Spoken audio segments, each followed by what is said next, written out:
Bonjour à toutes et à tous, bienvenue dans Eleven Gazette. C'est ce qu'on appelle ne pas perdre son temps.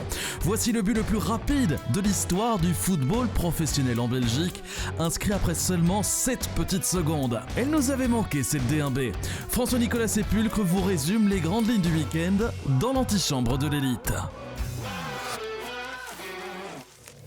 Un véritable festival ce week-end en D1B, 22 buts en 4 rencontres, on ne s'est vraiment pas ennuyé.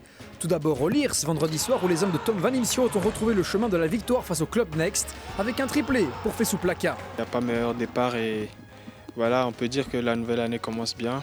Et on a aussi essayé de jouer aujourd'hui, on a essayé de garder le ballon et tout. Donc ça fait que c'est que du positif. Ensuite samedi, on retiendra effectivement cette nouvelle victoire de l'Union Saint-Gilloise, mais surtout ce but éclair, signé Dante Van Zer. Het was iets waar we op getraind hadden de laatste dagen. En ja, of het nu de snelste goal was of niet, dat is natuurlijk heel mooi meegenomen. En dat is misschien een recordje wat iets extra biedt. Maar ja, die 3 punten zijn gewoon fantastisch en daar ben ik nog het meest tevreden over. Enfin dimanche, Westerlo et Lommel se sont imposés face à Serein et le REDM. Si la première place semble promise aux unionistes, la lutte pour la deuxième place s'annonce passionnante jusqu'au bout. C'est clair, on cherche toujours le haut du classement et on va viser la deuxième place où on ne sait jamais ce qui peut se passer dans le foot, ça va très vite.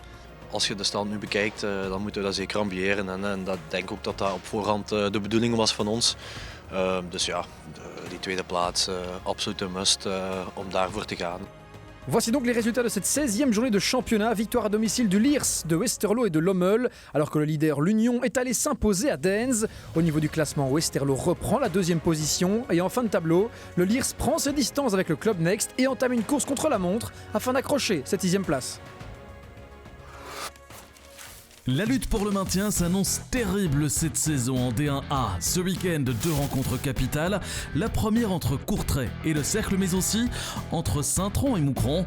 Le déclic a enfin eu lieu pour les hommes de Paul Clement qui s'offrent une vraie bouffée d'oxygène avec ce succès 1-2 au stade des Éperons d'Or. Ugbo et le nouveau venu Pavlovic auront alimenté le compteur but. Paul Clement, de son côté, s'est montré particulièrement élogieux à l'issue de la rencontre. I know a lot of our fans have been really disappointed with, the way things have gone, that we're bottom of the table. But no one's more disappointed than we've been as a group of players and staff. And, they should be proud of their team tonight because they're not throwing the towel in, they're not giving up. Every training session they're working hard. You can see it in the game, they're working hard. And, well done to them for tonight. Mais le grand vainqueur de ce week-end n'est pas forcément brugeois, il est plutôt moucronois. Sur la pelouse des Trudonnaires, les Hurlus n'ont pas laissé leur adversaire se réveiller. Une victoire 0-2 pour les moucronois grâce à une approche efficace, organisée et à de belles opportunités saisies par les hommes de Jorge Simao. Sirani inscrit le premier but avant d'être imité en fin de rencontre par Dimitri Mohamed. S'ensuit une discussion un peu agitée et l'exclusion de Jorge Simao, la 3e depuis son arrivée chez nous en Belgique. Une mauvaise habitude. Le club de Bruges a réalisé la bonne affaire du week-end en s'imposant à domicile face au Racing Genk. Le premier face au second, cette rencontre avait tout sur papier pour nous régaler. Et le moins qu'on puisse dire, c'est qu'on n'a pas été déçus. Philippe Clément lui fut particulièrement séduit par 2 aspects de son équipe. De mentaliteit, zeker en vast een reactie na die doelpunten, maar ook de kwaliteit. En als je de 2 kunt brengen in 1 match, dan heb je altijd veel kans om te winnen uiteraard. Une vraie propagande pour notre football, voilà comment on peut définir le match au sommet qui s'est joué hier au Jan Breidel. Les Brugeois prennent rapidement les commandes grâce à l'inévitable Bas Dost, 4e but en 4 matchs pour le Néerlandais.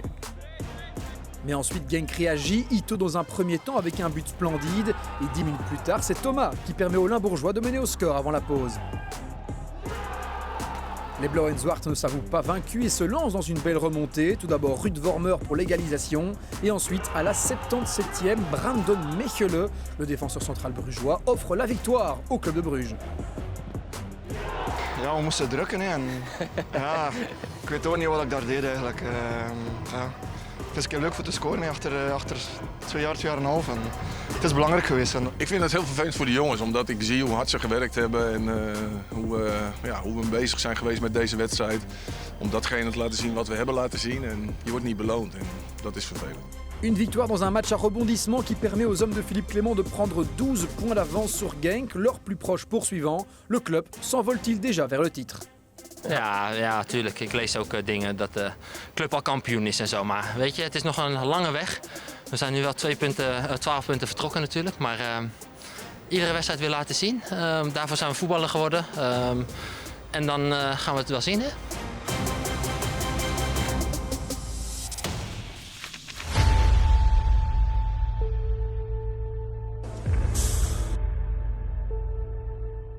Il y a 5 mois, précisément, Jan van den Berg revenait au Kiel. Un retour au bercail immortalisé à l'époque par l'équipe des réseaux sociaux du Beerschot.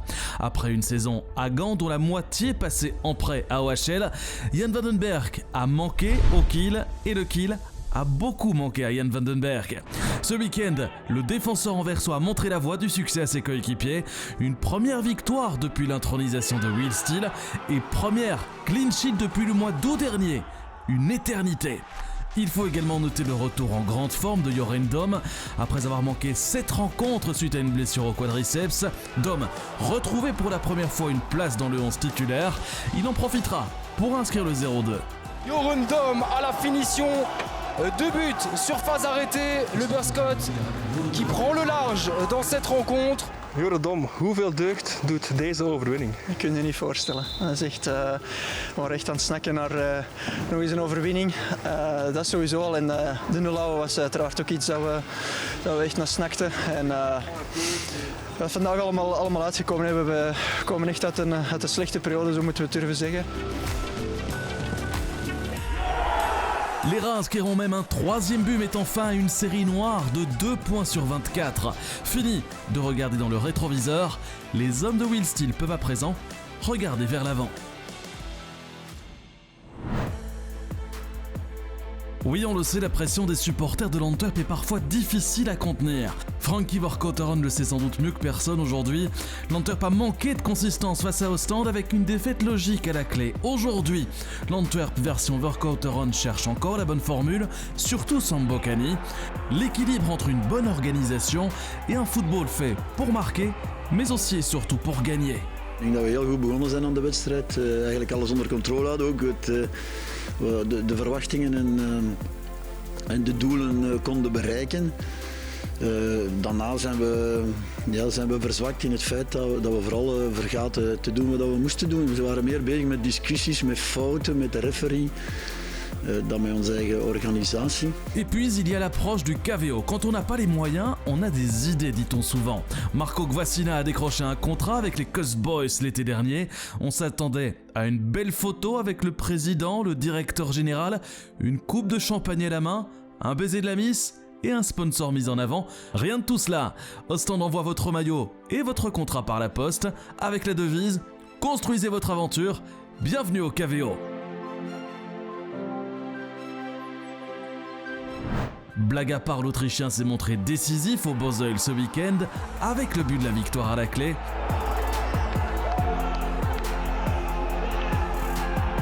À Ostende, on est heureux de pouvoir compter sur lui. Le KVO décroche 3 points importants dans un déplacement toujours compliqué. Het zijn veel matchen die elkaar opvolgen. En zeker omdat er geen dagen rust tussen zitten, dan is dat toch wel mentaal soms wel moeilijk om elke dag 100% te geven. Omdat de trainer toch wel vraagt om 100% te zijn iedere dag. Dus ik denk dat we nu gewoon fysiek onze vruchten ervan plukken. En dat ieder team het iets moeilijker heeft in onze tweede helft, de laatste 20 minuten. Omdat wij fysiek gewoon, denk ik, een van de betere van de competitie zijn. Alexander Blessing, le coach d'Ostende, était particulièrement heureux de la victoire, même s'il a dû lui aussi se montrer solide. It's really pain when you get a directly ball into my face. In the first moment I think, oh my God, what was this for a hit? And I stand there and I feel, oh, there's something missing on my head. And then I look back and I never see that the cap is flying 5-6 meters behind me. I stand there as a German tree, I think. I take some painkillers and hopefully it's nothing. Allez les gars, félicitations, félicitations. Parce qu'un match comme ça, un derby, ça se joue pas, ça se gagne. Et vous le savez, avec l'énergie que vous avez montrée aujourd'hui, ça doit continuer. Aujourd'hui, on va profiter, mais jeudi, on est encore là. Dimanche, on est encore là. On imagine la joie d'Mbaïlaï et de tout son groupe après la victoire dans le choc wallon face à Charleroi. Le résumé de la rencontre avec François-Nicolas Sépulcre. L'un semble au paradis, l'autre proche de l'enfer. Le quotidien de Karim Bellossine est aujourd'hui bien différent de celui de Mbaïlaï. 0 sur 15 pour les Zèbres, dont la dernière victoire date désormais du 18 décembre. Malgré qu'on traverse une période difficile, je pense que ce soir, et je l'espère en tout cas, on a posé les bases pour pouvoir revenir vers le haut, parce que finalement on n'est pas loin des premières places et ce soir on a montré beaucoup de caractère, je crois, du jeu aussi. Pour les Rouges par contre, il s'agit désormais d'un 12 sur 12 depuis l'arrivée de Ley à la tête de l'équipe. Je connais Sclessin, je connais cet endroit, je sais comment que ça peut aller très vite. Moi, personnellement, de toute façon, le feeling que j'ai, c'est pas par rapport aux résultats. Je pense que je fais du boulot pendant la semaine. Et le jour du match, on a des résultats ou pas. Pour l'instant, ça marche bien. Il faut juste continuer. Ce clash wallon nous a également offert quelques premières. La première rose de João Klose pour le Standard. Le joueur brésilien prêté par Hoffenheim fut le premier à trouver le chemin des filets hier à Sclessin. Enfin, on notera également la première apparition de Jordan Botaka pour le Sporting Charleroi. Prêté par la Gantoise, le défenseur congolais s'est rapidement mis en avant avec un superbe assist sur le but égalisateur de Mamadou Fall. Le premier des deux, car par 2 fois les Carolos reviendront dans la rencontre après avoir été menés au score. Mais ça, c'était sans compter sur Jackson Mouleka qui, d'une belle tête lobée, est venu sceller le score final. Je me suis blessé lors du derby du match aller et là, je suis rentré avec une détermination et j'ai les sourires aux lèvres. C'est dommage qu'on encaisse des buts comme ça parce que je pense qu'ils n'étaient pas vraiment dangereux. Et voilà, c'est des moments où on doit être concentré à 100% et je pense qu'à ce moment-là, c'était pas le cas. 3-2, le Standard remporte le clash wallon et ce pour la 2e fois de la saison. Les hommes de Ley qui enchaîneront 2 déplacements tendus cette semaine à Ostende et au Club de Bruges. Mais nous revenons également sur cette exclusion de Nicolas Pinto en toute fin de rencontre. Voici l'avis du referee department. In Standard Charleroi kreeg Charleroi-doelman Penneto een gele kaart in minuut 90+1 en een rode kaart in minuut 90+5. Bij de eerste fase komt Penneto uit zijn doel buiten het strafschopgebied. Standaard-aanvaller Mouleka is sneller op de bal en de doelman brengt de aanvaller ten val. De scheidsrechter geeft een gele kaart omdat de aanvaller de bal naar de buitenkant speelt en daardoor een beloftevolle aanval afbreekt. En 4 minuten later gaat Standaard-speler Carcela alleen op doel af en trapt naar doel. Penneto komt uit en raakt de bal met zijn arm buiten het strafschopgebied. Hij krijgt de rode kaart omdat hij de aanvaller een doelpunt ontneemt. Beide beslissingen van de scheidsrechter worden gesteund door het referee department. A posteriori, on peut le dire, la défaite 0-4 face au Standard la semaine dernière était bel et bien un accident de parcours.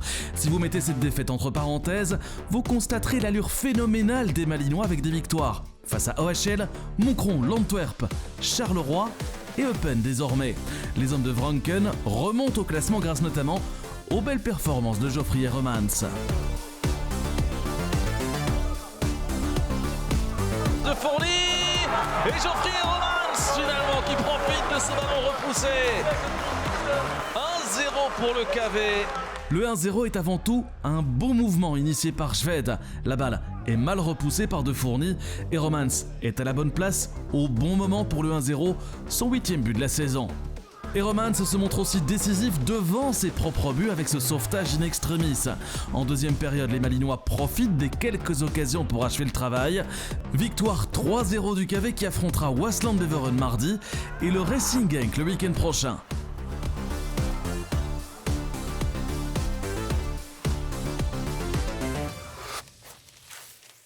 Les souliers d'or étaient en action ce week-end avec un sans faute qui se poursuit pour les joueuses d'Anderlecht. Une victoire 4-0 en score Super League face à OHL. Tessa Willard marquera le premier et le 3e but. Entre les deux, Tine de Kenny est à la finition. Toloba inscrira de son côté le numéro 4. Dans le sillage des Anderlechtoises, tout ne s'est pas passé comme prévu pour le Standard féminin dans ce déplacement à Alost. Le résumé est signé François-Nicolas Sépulcre. Après une interruption hivernale un peu trop longue, le Standard a eu beaucoup de problèmes pour développer son jeu. Les absences ne doivent pas être des excuses pour la mauvaise première période. Le 1-0 d'Alost via Van Hils était donc parfaitement justifié.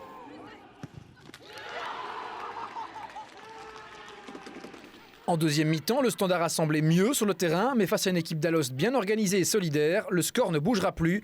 Victoire 1-0 pour Alost. Ja, we komen op voorsprong en dan hebben we dat vertrouwen wel en geprobeerd dat vast te houden tot de rust al. Dat was gelukt en dan kwam het terug buiten en dan hadden we zoiets, ja, die 45 minuten moeten we ook kunnen volhouden, die zullen zwaar zijn. Ze gingen wel gemotiveerd uit de kleedkamer komen, dat hadden we wel verwacht, maar we hebben stand gehouden. Bien sûr, à Louvain, quand on vous parle de Neil Diamond, tout le monde pense à ça.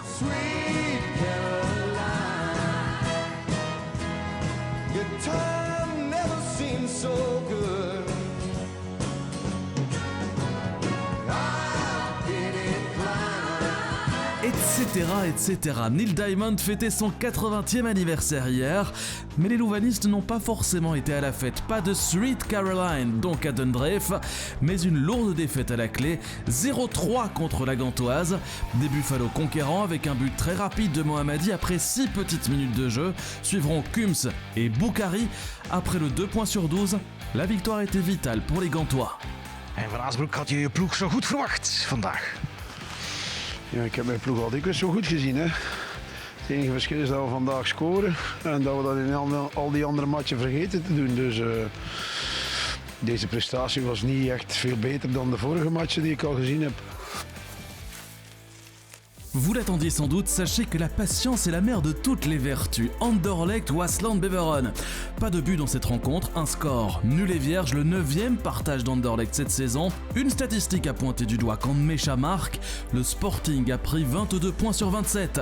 Quand il ne marque pas, 8 points sur 30. Vous l'aurez compris, Mécha n'a pas marqué contre Waasland, même s'il y avait peut-être bien une histoire de penalty dans cette rencontre. Bij de handspelsituatie in Anderlecht-Waasland-Beveren verwacht het referee department een strafschop en een VAR-interventie. Waasland-Beveren-speler Vrij springt naar de bal en raakt met een opzettelijke beweging de bal met de arm.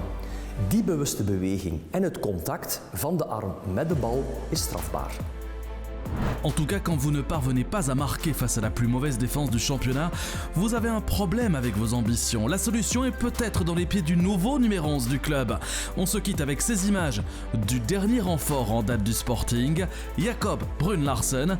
Merci de nous avoir suivis, à lundi prochain.